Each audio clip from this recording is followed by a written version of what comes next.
சிந்துபகல் கிச்சனுக்கு வணக்கம் ஃப்ரெண்ட்ஸ். இன்றைக்கி நம்ம பார்க்க போகிறது டபுள் டக்கர் இட்லி எப்படி பண்ணுறது அப்படின்றத பார்க்கலாம்.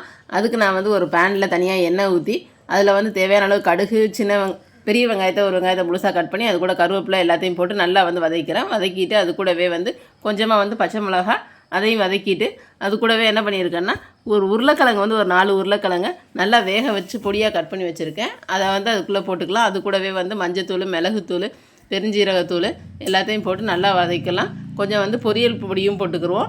அது கூட தேவையான அளவு சால்ட்டும் போட்டு நல்லா வதக்கிட்டு அது வந்து வதங்கினதுக்கப்புறம் பச்சை வாசம் போகிற வரைக்கும் கொஞ்சம் நேரம் மூடி போட்டு தணல்லே வந்து வேக வச்சு அதை வந்து இறக்கலாம்.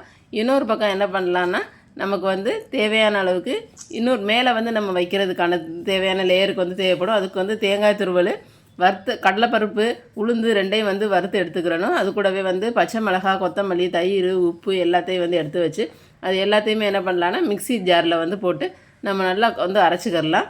அது கூடவே கொஞ்சமாக தயிரும் ஊற்றி பண்ணும்போது தான் தயிர் வந்து புளிச்ச தயிராக இல்லாமல் ஃப்ரெஷ்ஷான தயிராக போட்டு வதக்குங்க.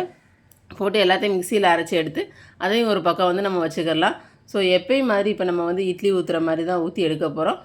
ஸோ நார்மலாக இட்லி ஊற்றுற மாதிரி ஊற்றிட்டு அது மேலே வந்து ஒரு இதில் வந்து ஒரு லேயரில் நம்ம என்ன பண்ணலான்னா நம்ம எடுத்து வச்சுருக்கிற உருளைக்கிழங்கை வந்து ஃப்ரை பண்ணி வச்சுருக்கோம்ல அதை வந்து அதில் வந்து ஊற்றிட்டு அது மேலே இன்னொரு லேயர் வந்து மறுபடியும் இட்லி ஊற்றுங்க. அது மேலே ஊற்றுறதுக்கு இன்ட்ரெஸ்ட் இல்லாமல் சும்மா பார்க்குறதுக்கு இந்த மாதிரி தெரியணும் அப்படின்றவங்க மேலே வந்து ஊற்றாமலும் வந்து பண்ணலாம். 2 இதுவுமே வந்து பண்ணி நான் வந்து வச்சுருக்கேன். ஸோ அதுவும் ஒரு டேஸ்ட்டாக இருக்கும், இதுவும் பார்க்குறதுக்கு ஒரு விதமாக இருக்கும். அதுக்கு மேலே உள்ள லேயரில் என்ன பண்ணலான்னா இட்லி மாவை ஊற்றி ஒரு 2 நிமிஷம் வந்து மூடி வச்சுருங்க. நல்லா மூடி வச்சுட்டு அதுக்கப்புறமா என்ன பண்ணலான்னா நம்ம அரைச்சி வச்சுருக்கிற அந்த தேங்காய் துருவல், கொத்தமல்லி விழுதுலாம் இருக்குல்ல அதை வந்து அதில் வந்து நம்ம வந்து ஊற்றிக்கிறணும். நல்லா ஒரு இதுலேயும் மேலே வந்து ஊற்றி எடுத்தீங்க அப்படின்னா வந்து ஊற்றிட்டு மறுபடியும் வந்து க்ளோஸ் பண்ணிவிட்டு எப்பயும் மாதிரி இட்லி வந்து நீங்கள் வேக வச்சு எடுத்து வந்து சாப்பிட்டிங்கன்னா வந்து ரொம்பவே சூப்பராக இருக்கும் இந்த இட்லி. ஸோ குழந்தைங்களாக இருக்கட்டும், பெரியவங்களாக இருக்கட்டும், எல்லாத்துக்குமே ரொம்ப பிடிக்கும். கண்டிப்பாக நீங்கள் ட்ரை பண்ணி பாருங்கள். ட்ரை பண்ணி பார்த்து எப்படி இருக்குது அப்படின்றத மறந்துடாமல் கமெண்ட்ஸில் கொடுங்க. புது வியூவர்ஸ் யாரும் பார்க்குங்க, மறந்துடாமல் சப்ஸ்கிரைப் பட்டனை கிளிக் பண்ணுங்கள். Thank you friends. பை.